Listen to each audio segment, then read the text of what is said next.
듣다 보면 내공이 쌓이는 방송 2시간 철학의 진희입니다. 예, 돌풀입니다. 이번 주도 굿나르 시르베크 닐스 길리의 서양 철학사 계속 읽어보겠습니다. 잘 지내셨나요? 예, 저는 뭐 그럭저럭 지내고 있습니다. 네. 네. 요즘 좀 힘든 친구들이 많은지 좀 이제 개강을 앞두고 주변 힘들다는 얘기도 많이 들리기도 하는데 오늘 그 힘든 일상에 대해서 생각하면서 5장 후기 고대 철학에 대해서 같이 이야기를 저는 연결해서 읽어보았습니다. 읽을 내용이 하나도 없습니다. 시리가. 네. 그래서 중세에 앞서서 우리가 어떤 내용들을 그동안 읽어왔는지 생각을 해보면 되게 복잡 단안했던 그런 과도기 같은 느낌으로 기억에 많이 남고 중간중간에 많은 수 우리가 읽어야 될 만한 철학사들이 응축되어 있는 그런 느낌이 있었습니다. 그래서 오늘도 어떤 느낌일지 한번 잘 생각해 봐 주시고 각 분야마다 조금씩 이제 요약 정리되어 있는 두 후반부, 뒤에 후반부가 그 이후 중세 시대에 걸쳐서 어떻게 전개될런지 그 키워드는 무엇인지에 집중을 하셔서 읽어주시면 되겠다 말씀드리고 싶었습니다. 전체 전반적으로 중세 직전까지 아주 짧게 요약이 되어 있는데요. 저는 오늘 좀 이제 집안에 아프신 분도 계시고 그래서 이제 막 이제 책을 좀 들춰봤는데 요약 정리를 오늘 잘 못해왔어요. 그래서 네네. 될 수 있으면 좀 짤막짤막한 단락들로 되어 있는 부분들은 쭉 읽어나가고 빠르게 읽은 다음에 바로바로 요약 정리하고 이야기를 이어나가는 방식으로 한번 해볼 텐데요. 네, 전반적인 내용을 혹시 어떤 식으로 한 단어로 이야기를 해본다면 어떤 느낌이 드셨나요? 오늘 5장에서. 이게 그 개인이라고 생각을 해요. 제가 듣는 팟캐스트 두철수가 있는데 거기서 메뚜 씨가 하셨던 말인데, 그러니까 고대, 중세, 근대, 현대 이렇게 그 시기마다 중요한 키워드가 있다. 근데 앞에 키워드는 잘 기억은 안 나요. 다 까먹었는데 어쨌든 현대의 중요한 키워드가 뭐냐, 본인은 개인주의라고 생각을 한대요. 지금 우리가 사는 시대를 특징 짓는, 물론 자본주의도 있죠. 자본주의도 있지만 개인주의라고 생각을 한다. 놀랍게도 후기 고대 철학 읽으면서 이때도 개인이 두드러지는 시대였었어요. 근데 재밌는 게 고대만 해도 그 개인이라는 게 없죠. 개인은 공동체 속의 개인이니까. 우리의 뭐 조선시대만 해도 우리나라도 어떤 마을에 어떤 마을에 속해 있는 어떤 누구 개똥이겠죠. 그 마을 사람들은 서로서로 다 알고 있고 친인척 관계이기도 하고. 근데 그건 뭐 동서 동서의 고대에는 다 그랬던 것 같은데, 근데 점점 현대로 오면서 특히 요즘은 그렇죠. 저희 집만 해도 이제 더 이상 이제 친척끼리 왕래를 잘 안 하게 되고, 저희 아버지 때만 해도 친인척 이거 되게 뭐 명절 때마다 보고 자주 봤잖아요. 근데 요즘에 혼자 사는 분들도 많고 거의 가족이란 개념 자체도 거의 해체될 위기에 있는 거 아닌가. 진짜 개인주의의 시대가 도래한 것 같아요. 근데 이 시기는 고대에서는 어쨌든 그 개인과 공동체를 분리할 수 없을 만큼 이렇게 긴밀한, 그러니까 공동체 속의 개인으로 갔었는데, 이 후기 고대 철학 넘어오면서 헬레니즘, 이제 그리스에서 헬레니즘 넘어오면서 로마로 넘어가면서 이제 개인이 점점 이제 부각되는, 그 현대로 올수록 개인의 어떤 뭐랄까 공동체와 개인의 분리성이랄까, 이 분리도가 점점 심해지는 것 같고, 근데 좀 있으면 중세 가면 국가의 영향력이 엄청 낮아지잖아요.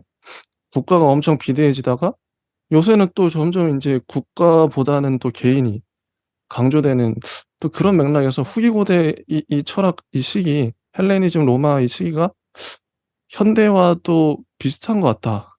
저는 여기에 나와 있는 학파들, 뭐 스토아, 에피쿠로스, 뭐 그렇게 나오는데 여기서 강조하는 그 개인의 행복이라는 게 솔직히 오늘날하고 똑같아요. 오늘날도 개개인이 스스로도 다짐을 하고 "난 행복하게 살고 싶어." 그리고 다른 사람한테도 행복을 빌어주죠. "야 행복이 네가 행복해야 돼. 그러니까 넌 건강해야 되고 네가 하고 싶은 일 해." 그 개인의 행복을 빌어주는 거거든요. 행복과 안녕을. 똑같아요. 이 시기랑 지금이랑. 근데 물론 약간의 차이가 있겠지만 그래서 저는 인제 현대를 되비추는 어 그런 그러면서 인제 좀 봤죠, 재밌게. 네.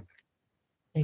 현대를 되비추는이라는 단어라든지 아니면 약간씩은 다르다라는 키워드가 저한테는 조금 잘 들렸던 것 같아요. 그래서 완전히 똑같진 않을 거예요. 상당수 시차도 있고 좀 공간상의 좀 여러모로 떨어져 있는 그 문화적인 차이들도 있을 것이라서 그래서 오늘 제가 집중해서 이야기하고 싶은 부분도 약간 차이가 있는 부분, 그 부분이 도대체 무엇일까? 이거에 집중해서 저의 일상과 더불어서 같이 이야기를 해보십사 이야기를 하겠고 또 이것이 말씀해 주신 것처럼 개인의 경향성이 뭐 의미가 강화된 오늘날의 관점에서 읽으셔도 괜찮겠지만 전 또 반대로 현대에 되게 중요한 키워드는 전 개인보다 근대는 좀 개인이었던 것 같은데 현대에 와서는 오히려 공동체가 조금 더 강화되고 있지 않는가. 이제 공동체라는 말이 이때 당시에 그리고 중세에 그리고 근대에 한 번 더 현대에 거쳐서 공동체라는 의미와 소통, 관계 이런 것들이 좀 다른 의미로 재정립되고 있는 과정이 있기 때문에 어떤 방식으로 재정립되고 있는지에 집중해서 보신다면 오늘 조금 더 재밌게 볼 수 있지 않을까 싶습니다. 그래서 뭐 예를 들어 그런 거죠. 뭐 고대에서 얘기하는 공동체주의가 오늘날 말하는 공동체와 완전히 다른 것이고 또 분과별로 얘기할 수 있는 세부나 구체적인 상황 면모가 많이 우리가 누적되어 있고 쌓여 있기 때문에 우리가 조금 더 구체적으로 이야기할 수 있을 것이고 우리가 오늘 후기 고대 철학의 마무리하면서 중세 철학에서부터 거기에 키워드라고 얘기할 수 있는 뭐 각주라든지 뭐 재해석이라든지 이런 방식의 철학사를 다시 쓰고 있는 형태가 중요해지는 시기가 되었죠. 후기 고대 철학과 중세 시기에. 그래서 이제 두루두루 아우구스티누스부터 뭐 보에티우스 이런 말들이 나오면서 그렇게 다시 읽기 혹은 재창조, 재정립 이런 말들이 계속 될 텐데 그게 또 우리 오늘날의 의미에서 또 다르게 어떻게 재해석될런지가 중요하게 읽혀야 되는 그런 맥락일 것 같습니다. 그래서 이제 강조하고 싶은 건 여기에서 나오는 개인의 행복 아니면 뒤에 가서 뭐 고대 여성 과학자들, 문헌학, 수학 등등 법학까지도 여러 가지 과학 학문적인 것들이 간략하게 나와 있는데요. 오늘날과는 크게 많이 차이가 있을 수 있다는 점을 계속 염두에 두시면서 읽어 나가시고 만약에 그 차이점을 우리가 발견해낼 수 있다면 어떤 면모에서 더 구체적으로 오늘날 새롭게 적용시킬 수 있을지에 대해서 고민을 가져가실 수 있는 시간이 되었으면 좋겠습니다. 네, 184페이지 개인의 행복의 확보, 그리스 도시국가에서 헬레니즘 제국으로 부분입니다. 그래서 플라톤은 사회가 이성적 연구 대상이 될 수 있고 지성적 지도력이 영향을 미칠 수 있다는 견해를 피력하였다. 그리고 아리스토텔레스 역시도 사회 구성원들 간의 관계에 의해서 정의되고 법에 의해서 통치되어야 하며 통치는 단지 권력을 통해서만이 아니라 자유로운 토론을 바탕으로 이루어져야 한다라는 견해를 피력하게 되었다. 그래서 이후에도 그 이상을 중심으로 사회가 구성되고 그들의 주장들이 여러 가지 사회를 전제하게 된다는 그런 인식들이 팽배해져 있었다라고 해서 설명들이 쭉 나와 있습니다. 비교적 이 맥락에서는 설명들이 짤막짤막합니다. 지금 읽고 있는 부분은 배경에 해당되겠는데요. 읽어보시면 이해가 가실 것 같고 폴리스에 대한 내용이라든지 아니면 뭐 기원전 300여 년에서 400여 년경에 이르는 이제 헬레니즘 로마 전체 국가의 지리상, 연구상 뭐 이런 배경들이 쭉 나와 있습니다. 네, 여기 배경에서는 그냥 넘어가 볼게요. 네네네. 네, 이후 이제 새로운 구도라고 해서 186페이지 개인과 보편법에 대해서 얘기가 나옵니다. 그래서 헬레니즘 및 로마 시대에 작성된 문헌의 대부분이 소실되었다. 그래서 이번 장은 가설적 재구성이다라고 적어 놓은 것처럼 여기에서는 이제 가설적 재구성, 즉 1번, 2번에 해당되는 이런 생각들, 그 시대의 생각들과 마주해서 우리가 오늘날과의 생각과 어떻게 차이가 있는가를 곰곰이 생각으로써 뭐 의견이나 뭐 근거를 들어서 얘기를 할 수 있는 그런 자유로운 이야기가 오가면 좋겠습니다. 이 부분에서는 재밌었던 부분, 기억에 남는 부분이 어떤 부분이실까요? 네, 저는 이 첫 번째 문단인데요. 우리는 초기 헬레니즘 시기에 저 인민의 정치적 무력함이 지성적 차원에서는 사회에 대한 철학적 성찰을 멀리하고 우리가 할 수 있는 건 거의 없어. 이런 목소리. 단 한 가지 문제, 즉 어떻게 한 개인이 자신의 행복을 확보할 수 있는가 라는 문제에 집중하는 일반적 경향으로 나타났다고 말할 수 있다.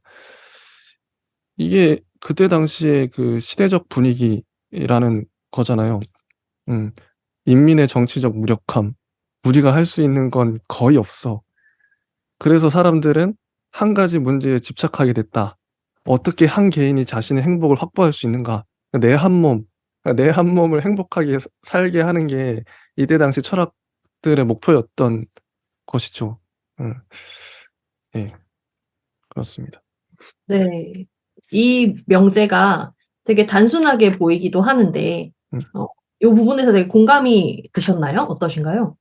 네, 공감이 많이 갔고, 이런 배경을 통해서 에피쿠로스나 스토아나 이런 학파들이 나온 거잖아요. 이 어떻게 보면 저자의 설명에 의하면.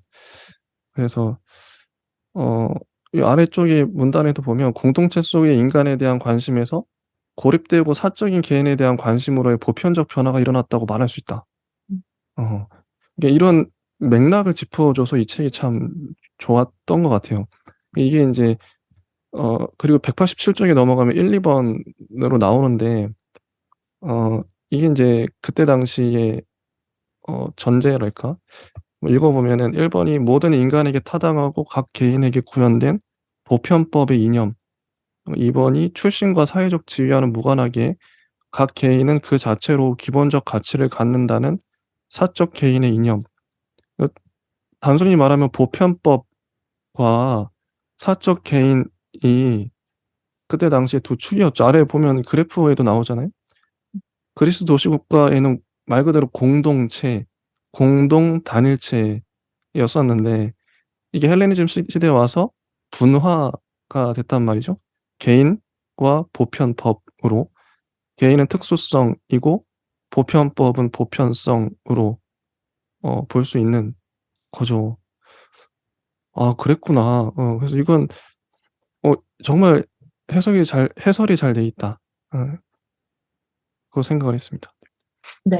그래서 이제 이 두 가지가 비로소 이제 갈려서 이야기가 된다라는 큰 틀에서 아주 간략하게 나와 있는 부분인데 188페이지에 넘어가서 보면 이런 것을 이제 본격적으로 자연법에 비추어서 이야기하는 맥락이 18세기 자유주의를 논하면서 다시 개인 개념을 살펴보게 되는 그런 맥락으로 한층 빠지게 되고 오늘 189페이지 넘어가면서는 이제 에피쿠로스 학파와 스토아 학파의 개인의 행복 그리고 개인의 안녕 확보라고 이제 소제목으로 요약되어 있는 맥락으로 연결이 되어 있습니다. 그래서 큰 틀에서 개인과 보편법이라는 보편성이라고 얘기를 할 수 있는 특수성과 보편성이라는 이 두 구도가 정립된 것으로 여기 이 책에서는 정리하고 있는데요. 그 맥락에서 다양한 분과별 논의가 파생되었고 우리는 오늘 에피쿠로스 학파와 스토아 학파에 대해서 보려고 합니다. 덧붙여서 좀 얘기를 해보면 그게 중요한 것 같아요. 저는 이제 지난주에도 기초반에서 이거 똑같은 걸 했었잖아요. 그때도 읽으면서 이제 하나씩 읽으면서 하고 오늘도 어떻게 보면 복습 겸 해서 또 다시 하는 건데 다시 또 보면서 드는 생각은 뭐냐면 특히 이제 아까 메독씨가 개인주의 얘기했었다. 이제 그렇게 얘기했었는데 제가 즐겨 듣는 게 두철수의 팟캐스트도 듣고 그리고 정희진 선생님이 팟캐스트를 또 시작을 하셨어요. 유료로 하시는 건데 이분도 여성학자로 유명하시잖아요. 인문학 이제 어쨌든 정희진 선생님 팟캐스트 들으면서 이분들도 물론 대본이 있겠지만 근데 공부를 많이 하셔서 하고 싶은 말은 그런 거예요. 이분들 얘기를 들으면서 어떤 생각을 했었냐면 어떤 사안에 대해서 자기가 깨달은 것에 대해서 연역적으로 얘기를 할 줄 물론 기납법도 중요하죠. 근데 그러니까 어 연역적이라는 말은 이게 논리적으로 설명할 수 있는 거예요. 여기 나와 있는 것들도 이 표를 보고 근데 개인과 보편법이 두 개가 당장 나오잖아요. 그럼 이때 당시에 그러면 개인 개인 왜 개인이 두드러졌을까? 그건 당시에 인제 로마라는 제국이 너무나도 그러니까 거대 국가죠. 그전에는 그리스는 도시 국가였으니까 공동체에 집중할 수밖에 없는 상황이었는데 로마로 넘어가면서 너무나도 거대한 국가 앞에 개인이 아까 말했던 것처럼 "우리가 할 수 있는 건 거의 없어. 그래서 개인의 행복에 집중할 수밖에 없게 됐다." 요건 이해가 가요. '아 그래 개인. 개인이 두드러졌다 특수성.' 보편법이라는 이 자연법 사상으로 갈 텐데 이 보편법에 대한 얘기는 아직 저희가 하진 않았어요. 개인에 대한 얘기는 좀 전반부에서 많이 했었죠. 그러면 보편법도 얘기가 되네요. 왜냐하면 로마라는 제국을 생각했을 때 그 제국 전반을 다스리기 위해서는 보편적인 법이 필요할 테니까. 민족도 다르고 인종도 다르고 문화가 다르니까. 근데 로마를 전제로 해서 이게 다 해석이 되는 것 같아요. 아무튼 그러니까 이런 좀 자기화해서 말하는 훈련을 좀 많이 해야겠다. 이런 생각을 했습니다. 네. 근데 사실 개인의 등장이라는 것이 쉽게 일어나진 않았을 것 같고요.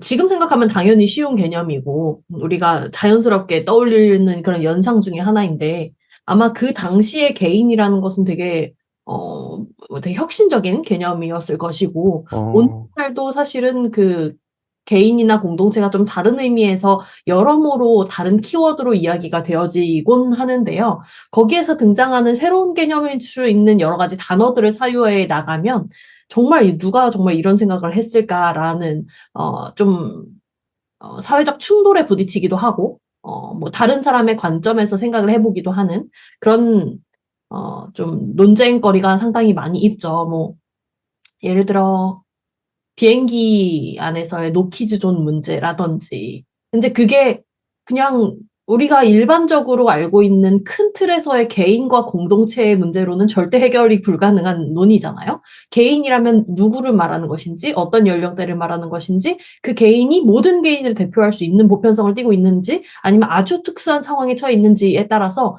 개인들이 여러 다수가 존재하고 그들이 공통적으로 얘기할 수 있는 어떤 특정한 상황들을 우리가 추출해낼 수 있다면 그것은 과연 보편인가? 또 다른 얘기를 해야 되기 때문에 상당수 많이 세분화되어 있는 논의들을 우리가 좀 더 잘게 나누어서 보아야 할 그런 시선들이 현대에 와서는 더 생기지 않았는가. 이제 여러 가지 기술의 발전과 상황들이 세분화됨에 따라서. 그렇게 다른 맥락들이 생겨나게 된 바를 오늘날에 적용시켜서 생각을 해 본다면 이 당시의 개념과는 많은 수 멀어져 있을 수도 있겠다라는 것들을 짐작해낼 수 있고요. 그래서 이제 재정립해 나가면서 개념들이 이 당시에는 이분법적이고 반대급부처럼 보였던 그런 맥락들이 오늘날에는 상당수 많이 겹쳐져 있고 그것이 어떤 상황, 특수한 상황에서만큼은 또 같은 걸 얘기할 수도 있는 그런 아이러니한 상황들이 발생할 수도 있다는 점을 계속 염두에 두시면서 상황에 따라서 우리에 입각해서 계속 개인적인 성찰에 이어서 공동체적인 내용까지도 같이 우리가 생각해 볼 수 있는 여지로 남겨두고 가고 이제 우리가 철학사를 읽어 나가면 훨씬 더 많이 얻어갈 수 있지 않을까 그런 생각을 합니다. 네, 그래서 에피쿠로스 학파와 우리 스토아 학파는 생활과 윤리 뭐 이런 교과서에서도 되게 중요하게 다뤄지는 부분이기 때문에 그리고 여기에 명확하게 정리 서술을 잘 하고 있는 책이기도 하고 짧게 나와 있어서 한번 쭉 읽어보려고 합니다. 그래서 여기에서 걸리는 큰 단어들 뭐 행복이라는 큰 단어도 있는데요. 개인이라는 단어 그리고 안녕이라는 단어 이런 것들이 무엇을 의미하는지 우리가 추론할 수밖에 없겠지만 그 추론을 통해서 오늘날의 관점과 엮어서 같이 복습할 수 있는 시간이 되었으면 좋겠습니다. 189페이지 에피쿠로스 학파 개인의 안녕의 확보입니다. 쭉 읽어볼게요. 네네. 한 장 반 정도 되는 것 같은데요. 네. 에피쿠로스 학파라는 용어는 에피쿠로스로부터 기원한다. 그가 세운 학교인 정원은 상냥하고 교양 있는 분위기로 유명했으며 그곳에서는 여성과 노예도 환영받았는데 이것은 고대에는 보기 드문 일이었다. 우리가 힐시베르거 하면서 이 얘기를 했던 것 같아요. 그 당시에 정원. 예. 아카데미아의 형태와는 좀 달랐을 것이다. 뭐 이런 얘기하면서 되게 좋았겠다. 뭐 분위기라든지 거기 참여 멤버들이 완전히 달랐고 그 태도들, 오가는 토론의 방식 이런 것들이 되게 자유로웠을 것이다. 추론을 하면서 오늘날의 무슨 공동체, 지식 공동체 같은 분위기지 않았을까? 뭐 이런 얘기들을 했던 게 기억이 납니다. 에피쿠로스 학파는 어떻게 각 개인의 행복을 확보할 수 있는가라는 물음에 다음과 같이 답하였다. 인생을 즐기되 숙고하며 즐겨라. 즉, 좋은 삶은 안녕의 삶이며 고통의 부재이다. 사는 동안 안녕을 최대화하고 고통을 최소화하려면 우리는 계산하여야 한다. 그래서 이런 것들을 우리가 힐시베르거 할 때는 쾌락 이런 말을 많이 썼었죠. 불쾌 맞아요. 예. 걸로 얘기를 했었고요. 쾌락과 불쾌를 수치화해서 무엇이 더 우선하는지는 뭐 이걸 했을 때 더 공공의 쾌락인지 어떤지 뭐 이런 예시들을 막 읽었던 기억이 납니다. 그래서 여기서는 이제 인생을 즐겨라 뭐 이렇게 풀어 썼는데요. 조금 더 이 책에서 현대적인 의미에 좀 더 가까이 가려고 노력을 하고 있는 것 같고요. 숙고하며 즐겨라. 무조건적인 쾌락 막 이런 거를 추구한다고 얘기하는 게 아니었었죠. 그래서 숙고하며 즐기되 그 즐김에 대한 여러 가지 토론이 오갔을 것이다. 한번 추론을 해볼 수 있겠습니다. 그래서 예를 들어 나는 나중에 고통받더라도 당장의 짧고 강렬한 쾌락을 추구할 것인가 아니면 나중에 오래 지속될 안녕을 얻을 것인가 희망하면서 당장의 쾌락을 미루어 보아야 할 것인가 우리는 두 선택지를 두고 이득과 손실을 재보아야 한다. 다른 말로 하면 교양을 갖춘 의식이 있는 쾌락주의자의 영역이다. 쾌락을 추구해라. 쾌락은 재계산된 쾌락이어야 한다. 걱정과 위협을 가져올 올지 모르는 정치나 기타 다른 일에 개입하지 말고 대신 조용히 평화롭게 치즈와 와인을 즐길 수 있는 안전한 집단 속에서 살아라. 여러 말들이 막 오가죠. 그래서 이 안에 내포되어 있는 여러 가지 또 논쟁이 좀 예상이 되는데요. 에피쿠로스주의자들은 무작정 부도덕한 탐닉의 삶에 빠져든 쾌락지상주의자들이 아니라 오히려 신중하고 숙고하는 삶을 살 것을 권하였고 통제할 수 있는 쾌락만이 진정한 행복을 보장한다고 주장했다. 라고 얘기를 하고 있습니다. 그래서 이제 에피쿠로스, 쾌락, 감각 뭐 이런 식으로 그냥 도식화해서 외워버리면 절대 이런 맥락을 파악할 수 없기 때문에 이런 맥락에서 오늘날의 관점에서 적용시켜서 생각을 많이 해봤던 것 같습니다. 네, 어떠신가요? 두 선택지라고 해서 되게 축약해서 얘기를 했는데 우리가 힐시베르거에서도 얘기를 했던 것 같아요. 오래 지속된 안녕을 얻을 것을 희망하면서 당장의 쾌락을 미루어야 할 것인가? 아니면 나중에 고통받더라도 당장의 짧고 강렬한 쾌락을 추구할 것인가? 어떻게 생각하세요? 이게 그 뒤쪽 얘기를 먼저 한번 해볼까요? 이게 근데 제 생각에는요, 이 쾌락주의잖아요. 쾌락주의인데 1, 2번 명제가 나오죠. 맨 189쪽 맨 아래에도 이 세상에 유일하게 존재하는 좋은 것, 그 선은 쾌락이다. 2번 최대한의 쾌락을 얻기 위해서는 우리가 통제할 수 있는 쾌락만을 추구해야 된다. 어쨌든 쾌락주의인데 거기다 가운데 하나 더 붙여서 쾌락지상주의. 쾌락만이 무조건 옳고 쾌락만이 유일한 목표, 삶의 목표가 되는 거죠. 쾌락을 뭐 다른 말로 바꾸면 행복이라고 할 수도 있고. 근데 그 에피쿠로스를 좀 더 일반화해서 얘기하면 그런 것 같아요. 이 주장을 밀어붙이면 어떻게 되냐면 이게 근데 의미가 있거든요, 현대에도. 왜냐면 현대인들도 솔직히 극단적으로 행복을 추구하잖아요. 극단적 쾌락을 각자의 맥락에서 추구하는데 그게 물론 뭐 식욕이 될 수도 있고 아니면 다양하죠. 다양한 뭐 명품이 될 수도 있고 아니면 진짜 여기서도 밝히고 있지만 이 쾌락의 종류는 우정이나 문학적 활동도 쾌락이에요. 작가들은 문학적 글 쓰면서 쾌락을 느끼죠. 근데 쾌락 자체가 범위를 넓게 보면 그럼 모든 인간은 쾌락주의자라고 할 수도 있는데 극단적으로 말하면. 근데 쾌락이라는 것 자체를 극단적으로 밀어붙이면 이게 문제가 생기는 것 같아요. 여기 에피쿠로스의 마지막 단락에도 나오지만 급진 쾌락주의를 밀어붙이면 어떻게 되냐면 어 쾌락의 반대편은 고통이 있죠. 근데 쾌락하지 못하면 내가 추구하는 쾌락이 어떤 거든 그 쾌락을 달성하지 못했어. 그러면 고통스러워요. 그러면 어떻게 되냐면 자살을 생각할 수밖에 없어요. 여기 헤게시아스가 자살을 권했다고 하잖아요. 쾌락주의를 밀어붙이면 그렇게 되는 것 같아요.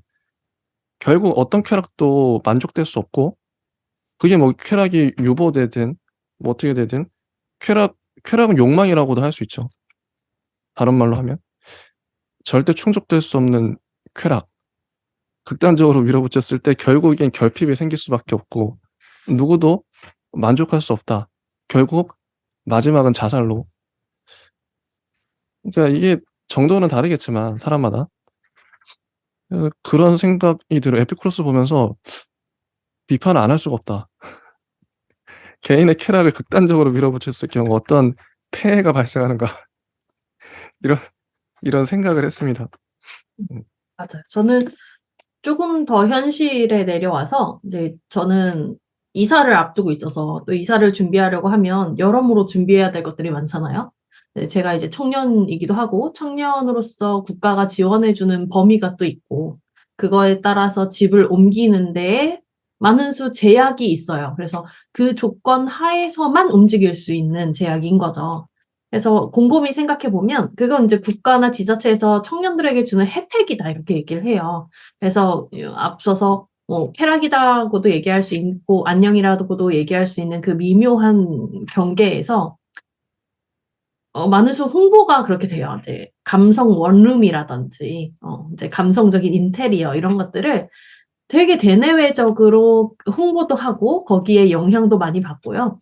청년 주택들이 제한된 평수 안에서만 지원이 되고 그런 것들을 생각해 보면 긍정적으로 생각할 수도 있겠죠. 그래서 조금만 더 열심히 해서 이런 지원을 바탕으로 해서 우리도 열심히 해서 조금 더 내 주택을 갖기 위해 노력해 보자. 근데 이거를 좀 부정적으로 생각해 보면 뒤집어서 생각해 보면 청년들에게 그냥 4평, 5평 남짓의 좁은 집에서 살기를 권고하는, 적극 권장하는 그런 느낌이 들기도 해요. 그래서 이 두 가지의 되게 미묘한 부분들을 좀 메시지로서 읽을 수 있는 지점인데요. 긍정적으로 읽는다면 혜택으로 보이고 부정적으로 읽는다면 청년들을 그 안에 평생 가두어 버리는 그런 제도로서 읽어낼 수도 있는 그런 지점들이 보이는데 여기에서도 약간 그런 느낌을 받았던 것 같아요. 강렬한 쾌락. 근데 누군가에겐 강렬한 쾌락이 될 수도 있고요. 또 여기서 또 오래 지속될 안녕. 뭐 이 두 가지가 되게 달라 보이게끔 서술이 되어 있지만 오늘날의 관점에서 그냥 우리의 일상에 되짚어서 한번 생각을 해본다면 과연 그것이 오랫동안 지속될 안녕일까 이렇게 좀 의문을 품어 볼 수도 있겠고 이게 짧은 쾌락이라고 해서 우리가 그것들을 좀 엄격하게 그것들을 관리해야만 하는가 요렇게 질문을 달리 해본다면 우리가 오늘날에 처한 그런 상황들을 조금씩은 좀 다각적으로 다르게 볼 수 있는 면모가 생기지 않을까 이런 생각들을 하면서 봤고요. 물론 이 당시에는 뭐 그런 맥락까지 들어있는지는 모르겠어요. 그럼에도 그리고 저도 이거 읽으면서 어떤 생각이 들었냐면 저희가 많이 듣단 말이에요. 중고등학교 때 뭐 그런 거. 네, 그쵸. 공부해야 되는 이유가 너네 대학교 가서 즐겨라. 지금 당장 즐기면 네가 뭐 게임하지 말고 참으면서 야자하고 공부 열심히 하면 대학교 가서 즐기면 된다. 어른들이 항상 했던 말이에요, 이게. 맞아요. 근데 그거에 물론 뭐 속아 넘어가는 사람은 거의 없었겠지만 어쨌든 참고 공부했는데 대학교 가면 또 참고 대기업 가야 되죠. 대기업 가서도 또 참고 인제 뭐 집을 얻든 하여튼 어떤 목표를 위해서 그럼 이게 무한 유보되는 이 쾌락 그렇죠. 맞아요. 이게 저도 좀 화가 나요. 예. 비슷하게 생각을 했습니다. 이게 공부가 전부이고 공부하는 것만이 되게 긍정적인 어떤 행위를 하는 숭고한 행위를 하는 것처럼 우리가 학창 시절에 초중고에 걸쳐서 대학교까지 어쩌면 그렇게 배우는데요. 대학원생까지 넘어가서 한번 생각을 해보면 그게 좀 달라져요. 대학원생한테도 과연 이런 말을 할 수 있는가? 제가 배워야지. 배우면 뭐든지 더 많이 좋게 잘할 수 있어. 근데 배우는데 돈이 너무 많이 들죠, 생각보다. 아. 그리고 네, 생각보다 시간도 너무 많이 들고요. 그 아. 기회비용을 따져서 봤을 때 직업 경험을 할 것인가 아니면 대학원이라는 학문의 틀 안에서 조금 더 이제 이론적인 혹은 뭐 랩실에 들어간다면 뭐 실험적인 그런 공부들을 할 것인가를 저울질을 안 할 수가 없죠. 그래서 이게 과연 맞는 말인가? 물론 어른들이고 교과서고 국가고 보편에 해당되는 목소리이기 때문에 당연히 그렇게밖에 말할 수 없겠죠. 이렇게 살아라. 뭐 그렇게 그게 맞다. 근데 우리는 그렇게 말한다고 해서 그렇게 듣기만 하면은 안 될 것 같아요.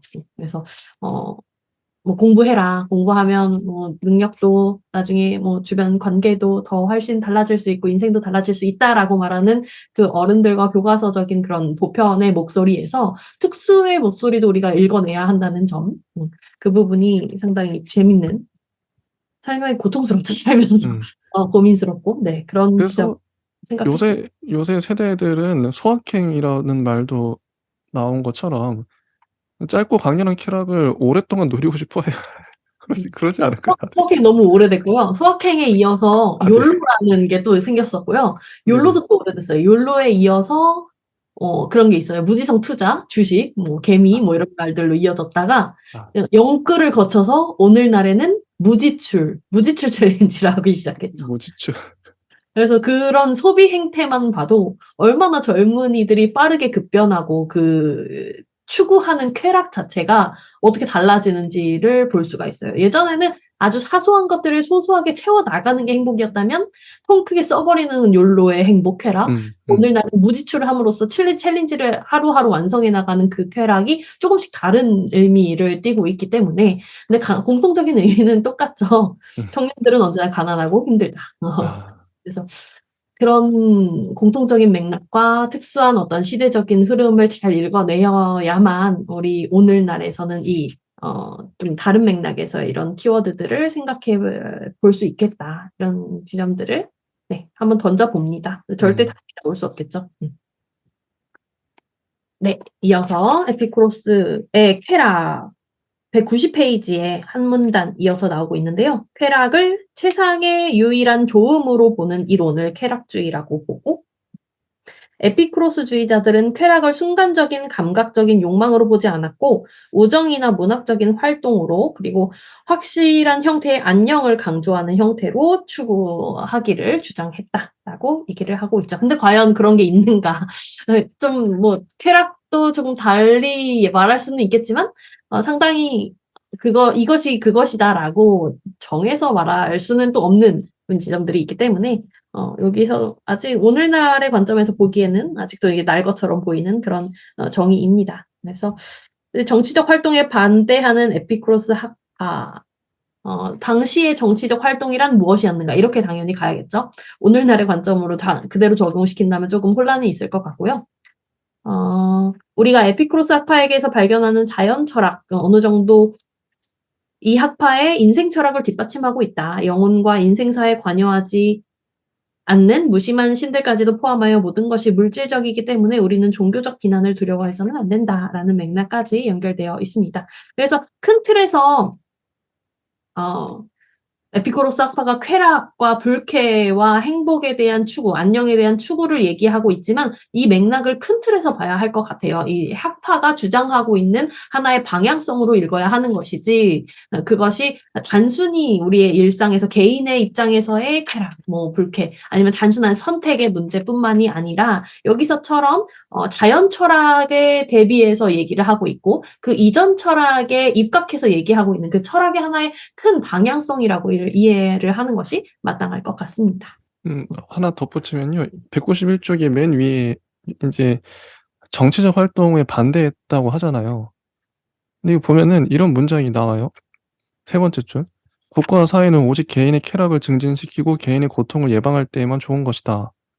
법과 관습은 개인의 이익을 증진하는 수단으로서만 가치를 갖는다. 이런 문장이 나오는데, 근데 이게 일관성의 문제인데, 에피쿠로스 학파의 말에 따르면, 정치인이 되면 안 돼요. 정치에 진출하면 안 되죠. 그럼, 에피쿠로스 학파 중에서는 정치인이 한 명도 없을 거예요. 그러면서 국가와 사회는 오직 개인의 쾌락을 증진시키고 이런 말을 하잖아요. 그러면 정치인들 중에는 에피쿠로스 학파가 한 명도 없는데 자기 학파나 자기 생각과 다른 사람이 자기를 다스리게끔 만드는 꼴이 돼버려요.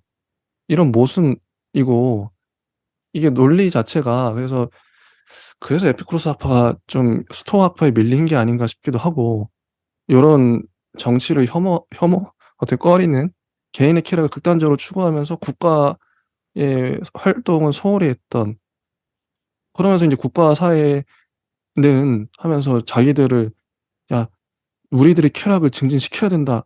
그럼 아니 에피쿠로스 그 학파 자체가 거의 진출을 하지 않고서 이런 말을 해도 되는 것인가? 요런 비판을 할 수 있지 않을까. 그래서 증진이라는 단어에 입각해서 보더라도 증진시킬 수 있다면 반대로 감소시킬 수도 있는 거잖아요. 아하. 그래서 그 증진과 쇠락이나 뭐 감소나 뭐 증가나 뭐 이런 수치들을 활용하는 걸로 보아서 우리가 이제 이후에 공리주의자들의 맥락과도 당연히 연결을 지을 수 있겠고 그 쾌락을 비교가 가능한 대상으로 생각한다는 점 그것이 이제 오늘날과는 조금 다른 부분이겠다 생각을 해보면 조금 더 달리 그 의미들을 이해할 수 있을 것 같습니다. 네, 그래서 이제 스토아 학파로 이어서 개인의 행복의 확보라는 맥락을 읽어보도록 하겠습니다. 192페이지고요. 스토아 철학의 주요 내용이라고 하는 부분. 일반적으로 스토아 학파는 에피쿠로스 학파보다 우리가 외적 재화를 통제하는 능력에 대해서는 더 회의적이었다. 그래서 스토아 학파는 각자 외적 요인들로부터 독립적이 되어야 한다고 주장했다. 행복을 확보하고자 한다면 가능한 한 이 통제 불가능한 외부 사물로부터 독립적이 되는 것을 학습해야 한다고 주장했다. 그리고 이제 여기서 나오는 단어들이 이제 뭐 개인이라든지 행복이라든지 이런 단어들이 앞선 에피쿠로스 학파와는 좀 다른 맥락에서 설명이 되죠. 그 아래 스토아 학파는 행복은 진정으로 어떤 외부의 재화에도 의존적이지 않다고 주장했다. 소크라테스와 플라톤 같은 입장을 취했는데 한 사람의 행복의 유일한 조건은 덕성스러운 삶을 사는 것이고 덕은 알매에 기초한다는 것이다. 그래서 알매에 집중을 해서 스토아 학파를 봐야겠죠. 이런 지점들이 일관되어 있었고 인간에게 유일한 선이고 덕성스럽게 살지 않는 것이 유일한 악으로 두 가지가 대치되고 있습니다. 행복한 삶이란 193페이지 나오는데요.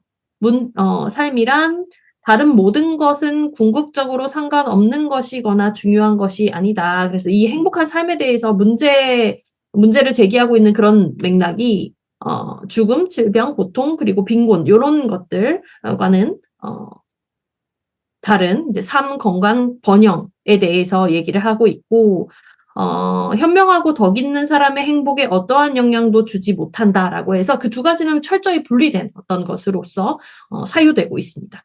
알매에 기초한다는 것, 이거는 우리가 이제 플라톤이랑 아리스토텔레스 할 때 잠깐씩 보게 되었는데요.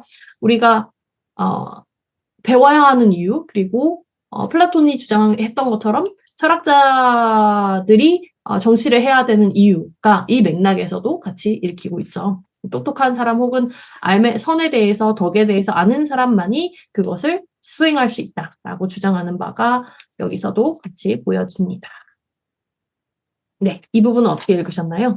제가 먼저 방금 했던 에피쿠로스 학파 좀 첨언을 약간 해볼게요. 계속 머릿속으로 굴리고 있었는데 생각나는 게 있어가지고 아까 그 정치 활동에 반대한다 그랬잖아요. 근데 여기서 말하는 쾌락은 범위가 되게 넓을 텐데, 그럼 어떤 사람은 에피쿠로스 학파일지라도 어떤 사람은 정치 활동하는 게 쾌락일 수 있잖아요. 자기의 쾌락. 그럴 수 있죠. 사람마다 쾌락이 다양하니까. 쾌락은 무한대니까. 아까 뭐 우정이나 문학적 활동도 쾌락으로 봤으니. 그럼 누군가는 정치 활동하는 게 재밌을 거 아니야. 그런 이거 지금 일관성 얘기 계속 하는 겁니다. 그 에피쿠로스 말대로 하면 이거 밀어붙이고 있는 거예요, 지금 논리를. 그럼 논리적 모순 오류에 빠진 거 아닌가. 아니, 근데 정치적 활동을 왜 반대했지? 그러니까 이 명제가 저는 이것도 뭐 역사적 맥락이 있을 것 같아요. 당시 잘 모르니까. 일단 요 정도 이제 좀 문제 제기를 해보고. 그러니까 191페이지 첫 번째 줄에서 보면 그게 약간 풀리지 않을까 싶은데요. 그들은 국가나 사회를 그 자체로 가치를 지닌 것으로 보지 않았다라고 하고 있어서 그 개인이 지닌 개인의 쾌락이 만약에 정치와 연결이 된다면 그게 국가나 사회에 입각한 쾌락이 아니라 개인의 쾌락으로 해석을 했을 법한 맥락이 있고요. 그것이 이제 내가 정치하는 게 너무 즐거워라고 한다면 그것이 이제 자아 실현에 연결된 쾌락인 것이지 국가와 정치에 연결된 국가 정치 쾌락이 아니기 때문에 그것과는 좀 별개로 해석했을 가능성이 있을 것 같습니다. 기초반 할 때도 얘기했던 건데 제가 그 에피쿠로스 학파만 하더라도 어떤 건 대전제가 있어요. 대전제가 뭐 아까 지금 189, 190 중에 나오는 1, 2번도 물론 대전제죠. 근데 그러니까 저는 어떤 철학이라는 게 전제를 파악하는 것이라고 보거든요. 그럼 여기선 도대체 어떤 전제를 이 사람들이 깔고 가는가? 에피쿠로스. 근데 정치적 활동에 아무튼 이건 넘어가고. 근데 좀 이해는 가네요. 국가나 사회를 그 자체로. 근데 이게 아까도 문제 제기했지만 가치 지는 걸 보지 않더라도 실제 자기 삶은 뭐 관념적으로는 가치를 부정할 수 있어요. 근데 실제 자기 몸은 국가 안에 있잖아. 사회 안에 있잖아. 그건 어떻게 부정하지? 이게 좀 그러니까 일관성이 그러니까 오류에 빠진다. 자가당착이다. 이런 전 비판을 하는 거죠. 에피쿠로스 잘못됐다. 아마 대전제를 우리 나름대로 좀 세워본다면 여기에서의 행복과 쾌락을 말하는 에피쿠로스 학파의 대전제는 행복은 혹은 쾌락은 수치화하고 비교할 수 있다가 대전제일 거예요. 그럼 네, 일단 그쵸. 수치화하고 대전제할 수 있다면 1, 2, 3, 4, 5로 나눌 수 있어야 되고요. 1, 2, 3, 4, 5와 다른 어떤 개체의 행복이나 쾌락을 또 다른 수치화로 할 수 있어야 비교가 가능한 것이죠. 그래서 완벽한 분리가 가능할 것이라고 전제를 세웠을 확률이 높고요. 그리고 그 수치를 비교 가능하다는 것 자체를 두고 본다면 에피쿠로스 학파의 논지가 이해가 가죠. 그래서 192페이지에는 계산을 시도했더라면서 계산에 따옴표를 걸고 있어요. 그래서 여기에서의 강조점은 개인, 안녕, 확보, 뭐 행복, 쾌락 이런 것들에 대한 개념, 아까 말씀하신 것처럼 관념적인 어떤 것이 오늘날의 관점에서 생각했을 땐 절대로 수치화 불가능하고 관념적이라는 그 맥락을 잘 곰곰이 뜯어보면 쾌락이나 행복 자체를 독립적인 어떤 실체 개체로서 우리가 생각할 수 절대 없는데 여기에선 그게 가능한 것이라고 전제를 깔고 가기 때문에 이런 논의가 가능하지 않았을까 이렇게 생각하시면 조금 더 명확해질 것 같아요. 네, 좋습니다. 스토아는 내적 삶에 집중하는데 내적 자. 그러니까 이게 관심이 외부에 없어요. 안에 그러니까 오로지 안에 그 내면에 집중되어 있는데 근데 이게 그러니까 밖에 아무리 비바람이 몰아쳐도 태풍이 몰아쳐도 내면에는 해가 빛나고 있는 거야. 비바람을 맞고 막 걸어가면서도 내 마음은 편안해. 이게 진짜 이게 성자의 경지인데 모든 외적 환경으로부터 독립적이다 이런 말도 있죠. 근데 좋죠. 좋습니다. 일단 이거 읽으면서 한번 또 논의를 해봐야겠네요. 네. 그래서 그 내면에 어떤 것이 있다면 이제 여기서는 로고스라고 대표해서 얘기를 하고 있죠. 그래서 우리가 읽어볼 부분은 194페이지의 두 번째 문단, 우리가 어떻게 우리의 행복을 확보할 수 있는지에 대한 이 스토아적 입장에 대해서는 이제 뭐라고 말할 수 있냐면, 내부 영역을 제어하는 것이 많은 외부 상황을 제어하는 것만큼이나 어려울 수 있다는 반론을 제기하는 것이 가능하다. 그래서 이 스토아 학파들이 주장했던 바를 반론하고 있습니다. 이 반론은 무게가 있다. 그러나 동시에 우리는 헬레니즘 및 로마 시대에서의 자연을 통제하는 능력이 비교적 적었다는 점을 상기하고 오늘 우리에게는 활을 통제하는 것보다 맹장을 떼어내는 것이 쉬운 것처럼 보이지만 고대에서는 오히려 그 반대였다라고 이 스토아 학파의 맥락들을 더 명확하게 해주고 있습니다. 그래서 사람들에게 통제 가능한 것을 자신 마음을 통제하라고 가르친 것에 대해서 스토아 학파로서는 결코 전적으로 비현실적인 것이 아니었다라고 쓰여 있습니다. 그래서 아까 에피쿠로스 학파에서는 쾌락이나 행복 자체를 수치화 가능하고 독립적인 어떤 개체로서 우리가 비교 가능한 그런 대상으로서 파악했다면 여기 스토아 학파는 그것을 좀 다르게 보고 있죠. 일종의 내 마음, 내 정신에 대해서 조금 더 객관화해서 얘기할 수 있는 것처럼 말을 하고 있습니다. 그래서 어디에 관점을 두느냐가 에피쿠로스 학파와 스토아 학파의 조금 다른 관점이 될 수 있겠는데요. 궁극적으로 내 정신을 다루는 것, 내 정신을 잘 외부와는 분리시켜서 바라보는 것. 그래서 굳이 따지자면 에피쿠로스 학파는 쾌락이라는 어떤 대상 자체에 주목을 한 것이고 스토아 학파는 우리의 정신이라는 내면이라는 그러니까 로고스라는 그런 것에 대상화해서 집중해서 풀어나갔던 이론이지 않았을까. 그 두 가지 관점이 좀 다르게 행복에 접근을 했던 것은 아니었는지라고 이야기를 해보고 싶었습니다. 이게 전제가 스토아판 두 개가 나오는데 하나는 내적 삶이에요. 내면에 집중하고 근데 두 번째 명제랄까? 193 중에 두 번째 문단에 나오죠. 운명. 이 아모르 파티 그 운명애가 나와요. 로고스라고도 할 수 있는데 로고스, 신성한 불, 운명, 우주의 핵심 원리에 무조건 따라야 된다. 복종해야 된다. 보면 193 중에 맨 아래 세네카의 인용문이 나오는데 읽어보면 너한테 무슨 일이 일어나든 간에 너는 마치 그 일이 네게 일어나기를 바랬던 것처럼 그것을 견뎌야 한다. 왜냐하면 내가 모든 것이 신의 뜻대로 난다는 것을 알았더라면 너는 그것을 의역했어야 했기 때문이다. 운명인데 운명에 무조건 복종해라. 근데 이게 두 가지 전제가 그러니까 두 가지 지금 말했던 내적 삶에 충실하면서 운명을 받아들이는 거. 이게 이제 스토아 철학이잖아요. 간단히 요약하면. 근데 이 두 전제가 반드시 같이 갈 필요는 없어요.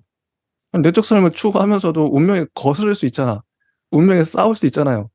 이건 뭐 자기 선택이니까요. 제가 하고 싶은 질문은 왜 두 가지 전제를 같이 놨을까? 내적 삶을 추구하는 건 좋아요.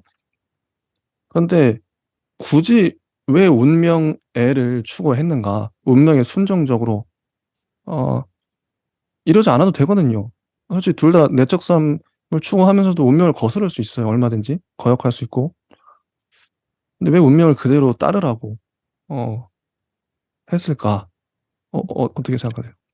저는 좀 같은 맥락에서 읽었는데요. 운명이라는 키워드가 따로 존재하는 게 아니라 여기서 얘기하는 마음, 로고스, 이성에 따라서라고 얘기하고 있는 그 내적인 어떤 것에 대한 설명이 운명이라고 생각을 했어요. 그래서 세네가 인용문에서도 운명에 대해서 집중해서 읽었던 것이 아니라 저는 그것을 견뎌야 한다 해서 견뎌야 한다는 서술어가 사실은 그 내면을 다스려야 한다는 그 서술과 일치되고 있다라고 저는 읽어서 두 가지 키워드가 되게 다르지 않다고 읽었는데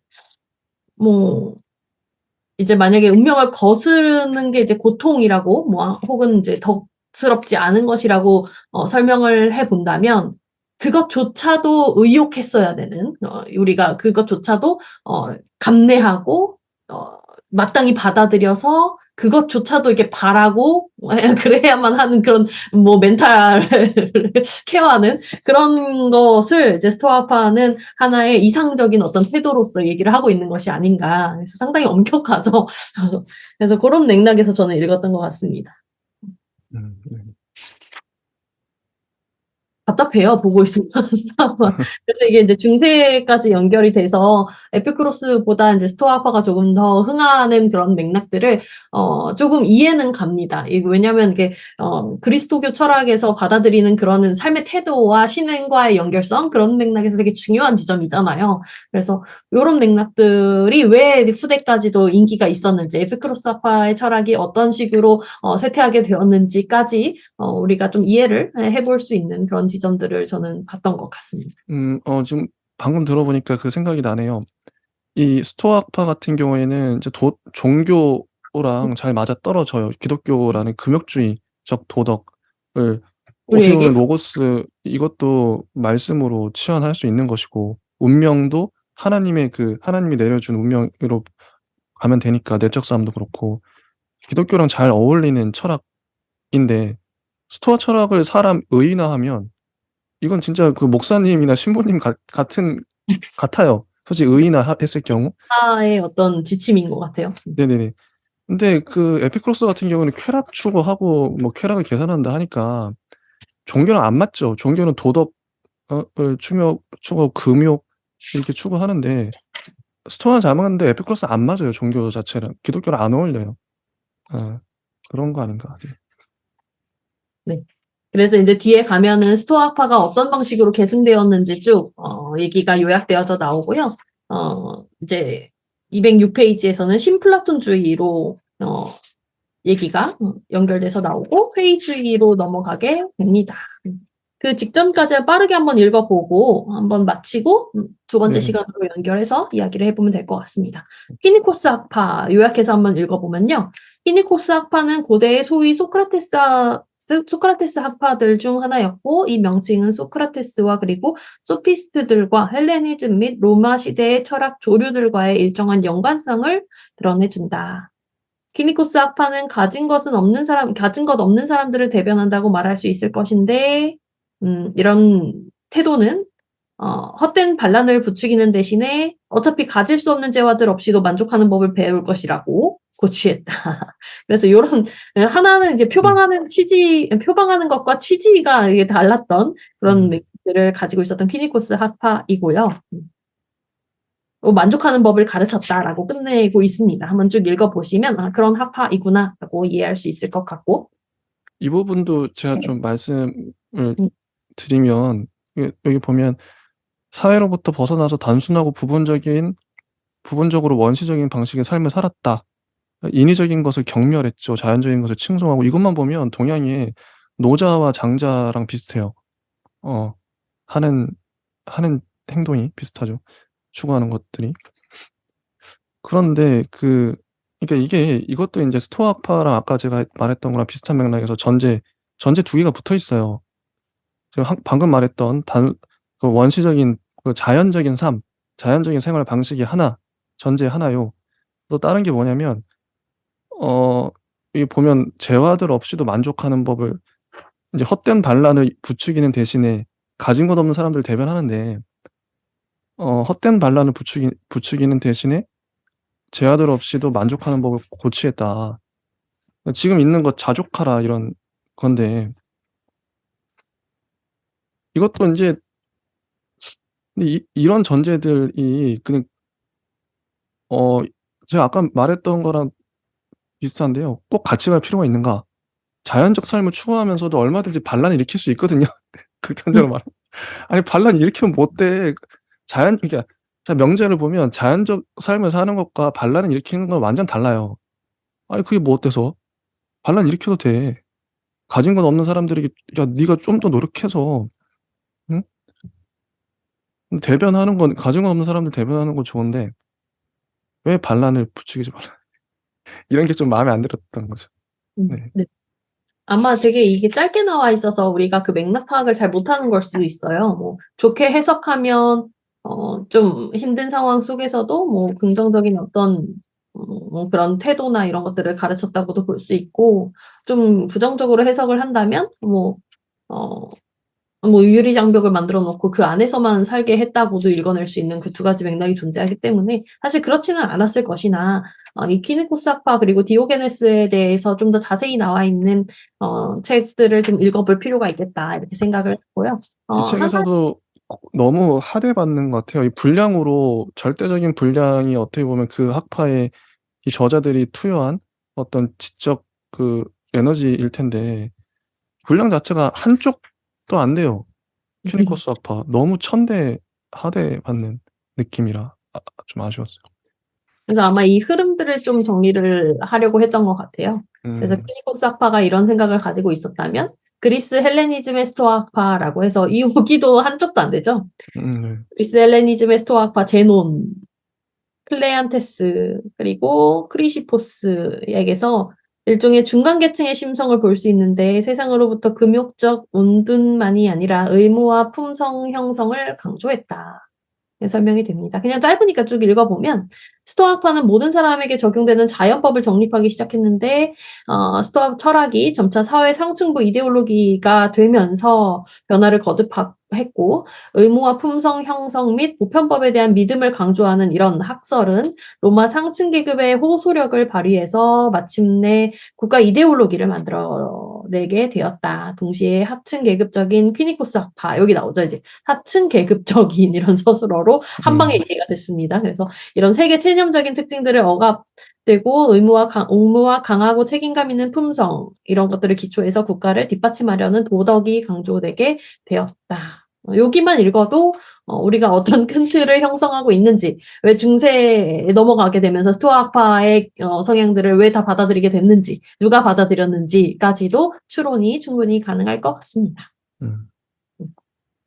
로마 스토아파, 로마의 스토아파는 키케로, 우리가 많이 들었던 세네카, 에피테토스, 그리고 마르쿠스 아우렐리우스, 우리가 읽었던 사람들인 것 같아요. 그러면 쭉 이제 자세히 다루어진 다른 책들을 자세히 보면서 그들의 생애라든지 주요 주장들을 정리를 해 나가신다면 더 자세히 볼 수 있을 것 같습니다. 이 부분은 조금 서술이 있네요. 그래서 쭉 보면 초기에 설파되었던 세상으로부터의 금욕적이고 개인주의적인 은둔과 정치적 의무 사이의 긴장으로 전환되었다. 그래서 스토아파도 하나의 주장 맥락을 쭉 일관성 있게 주장해 나간 것이 아니라 앞서서 읽은 것처럼 하나의 국가 이데올로기로서 기능하기도 했고 각각의 사상가들을 거치면서 여러모로 긴장관계와 어떤 다른 논지들을 세부적으로 전환시키는 그런 맥락을 가졌구나라고 생각해 주시면 되겠고요. 197페이지랑 8페이지 한번 쭉 읽어봐 주실까요? 네네네. 로마에서부터. 로마의 스토아파에게서 맞나요? 네. 우리는 우리가 앞에서 정리했던 그리스의 정치적 개념들이 변화된 궤적을 볼 수 있는데 대략적으로 그것은 인간이 더 이상 한 집단의 유기적 부분으로 간주되는 것이 아니라 보편적 국가와 보편법 하의 한 개인으로 간주되는 것을 의미했다.